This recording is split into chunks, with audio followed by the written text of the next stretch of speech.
എല്ലാവർക്കും നമസ്കാരം. ഞാൻ Manoj Pottakkad, health and beauty by Manoj എൻ്റെ യൂട്യൂബ് ചാനലാണ്.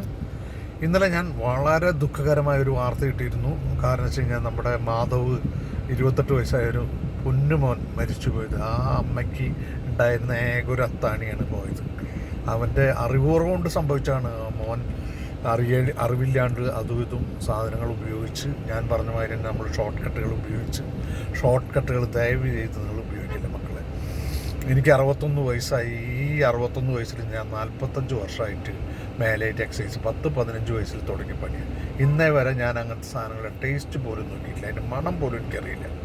നിങ്ങൾ ദയവ് ചെയ്ത് നിങ്ങൾ അങ്ങനത്തെ ഷോർട്ട് കട്ടുകൾ ഉപയോഗിക്കാണ്ട് നിങ്ങൾ സ്ട്രെയിറ്റ് ആയിട്ട് നല്ല എക്സസൈസ് ചെയ്ത് പ്രോപ്പറായിട്ട് നല്ല ജിമ്മുകളിൽ പോയി നല്ല ട്രെയിനിങ് കിട്ടിയുള്ള ട്രെയിനേഴ്സിൻ്റെ ഉപദേശപ്രകാരം ഇങ്ങനെയുള്ള സാധനങ്ങളൊന്നും ഉപയോഗിക്കാണ്ട് നാച്ചുറലായിട്ടുള്ള ബോഡി ഉണ്ടാക്കിയെടുക്കാൻ ശ്രമിക്കുക. ഞാൻ ഇന്നേ വരെ ഒരു മെഡിസിൻസും ഉപയോഗിച്ചിട്ടില്ല, പ്രോട്ടീൻ പൗഡർ പോലും ഉപയോഗിച്ചിട്ടില്ല. ഞാൻ എഗ്ഗ് കഴിക്കും, ചിക്കൻ കഴിക്കും, അതേമാതിരി നട്ട്സ് കഴിക്കും, കുറച്ച് ഫ്രൂട്ട്സ് കഴിക്കും. അങ്ങനെയുള്ള സാധനങ്ങൾ, അമിതമായിട്ട് ആഹാരം കഴിക്കാറില്ല, സമയത്തിന് ആഹാരം കഴിക്കും, വെള്ളം കുടിക്കണം ധാരാളം, നല്ല ശുദ്ധമായ ജലം, അതേമാതിരി നമ്മൾ പ്രോപ്പർ റെസ്റ്റ് വേണം, ഡയറ്റ് പ്രോപ്പർ റെസ്റ്റ്, അതേമാതിരി നമ്മുടെ ടൈം ടു ടൈം എക്സസൈസ്, നമ്മുടെ ഉറക്കം കറക്റ്റായിരിക്കണം, ഒരു 7 മണിക്കൂറെങ്കിലും നമ്മൾ ഉറങ്ങിയിരിക്കണം.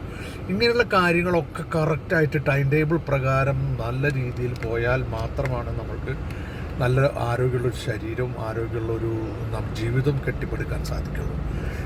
അതുപോലെ തന്നെ എന്ത് നമ്മൾ ചെയ്യണ്ടെങ്കിലും അതിൽ ഷോർട്ട് കട്ട് ഉപയോഗിക്കല്ലേ. ഞാൻ വഴികളിൽ പോലും ഷോർട്ട് കട്ട് എടുക്കാറില്ല. കാരണം വെച്ച് കഴിഞ്ഞാൽ ആ ഷോർട്ട് കട്ടിന് ചിലപ്പോൾ എൻഡ് കിട്ടില്ല. എൻഡ് ചിലപ്പോൾ ഭയങ്കര ദുഃഖകരമായിരിക്കും. നമ്മൾ വഴികളിൽ തന്നെ ഷോർട്ട് കട്ട് എടുത്താൽ പലപ്പോഴും കുടുങ്ങിപ്പോയിട്ടുണ്ട്. 2-3 കിലോമീറ്റർ ലാഭം നോക്കി നമ്മൾ ഇപ്പുറത്തെ വഴി കൂടെ മാറിപ്പോകുമ്പോൾ ഇന്നലെ ഒരു അപകടം ഉണ്ടാക്കിയത്. ഒരു ചെക്കിങ് നടക്കുന്ന സ്ഥലത്ത് കൂടെ ഒരു ലേഡി അതിനെ മറികടക്കാൻ വേണ്ടി വേറൊരു വഴിക്ക് പോയി ടിപ്പർ ലോറി ഇടിച്ചുകൊണ്ട് ആ ലേഡി മരിച്ചു. അപ്പോൾ നമ്മൾ എന്താണ്, നമുക്ക് വരാനുള്ളത് വരും, അത് ശരിയാണ്. പക്ഷേ നമ്മൾ ഒരിക്കലും ഒരു ഫാസ്റ്റായിട്ട് എത്താനോ അല്ലെങ്കിൽ എന്തെങ്കിലും കാര്യങ്ങൾക്ക് വളരെ സ്പീഡിൽ നമ്മൾ മത്സരത്തിൽ പങ്കെടുക്കാനോ ഇങ്ങനത്തെ നിങ്ങൾ ഒരു കാര്യങ്ങൾ ഉപയോഗിക്കണ്ടേ. നല്ലൊരു ബോഡി മെയിൻറ്റെയിൻ ചെയ്ത് ഉണ്ടാക്കിയെടുക്കണമെങ്കിൽ മിനിമം 1 കൊല്ലം 2 കൊല്ലെങ്കിലും പിടിക്കും. അല്ലാണ്ട് നിങ്ങൾ 6 മാസം 3 മാസം കൊണ്ട് നിങ്ങൾക്കൊരു ജൈജാൻറ്റിക് ഫിഗർ ഉണ്ടാക്കാൻ പറ്റില്ല. ബോംബെയിൽ നിന്നാൾ വലിയൊരു ആർട്ടിസ്റ്റ് ഇതേമാതിരി തന്നെ ഇങ്ങനത്തെ മെഡിസിൻ്റെ പ്രോബ്ലം കൊണ്ട് തന്നെ മരിച്ചു പോയി. അപ്പോൾ അതുകൊണ്ട് നിങ്ങളോട് എനിക്ക് ഉപദേശിക്കാനുള്ളത്, നമുക്ക് എക്സ്റ്റേണൽ ബോഡിയേക്കാൾ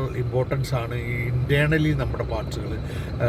അതിന് ഉദാഹരണമായിട്ട് ലിവർ, നമ്മുടെ കിഡ്നി, അതേമാതിരി നമ്മുടെ ഹാർട്ട്, നമ്മുടെ അങ്ങനെ ലങ്സ്, ഇങ്ങനെയുള്ള സാധനങ്ങൾക്ക് കേടുവരുന്ന രീതിയിലുള്ള ഒരു ആഹാരങ്ങൾ നിങ്ങൾ ഉപയോഗിക്കില്ല. ദയവ് ചെയ്ത് നിങ്ങൾ കൃത്യനിഷ്ഠയോടുകൂടി എക്സസൈസ് ചെയ്ത് നല്ലൊരു ബോഡി ഉണ്ടാക്കാൻ ശ്രമിക്കണം. നന്ദി, നമസ്കാരം. Thank you very much.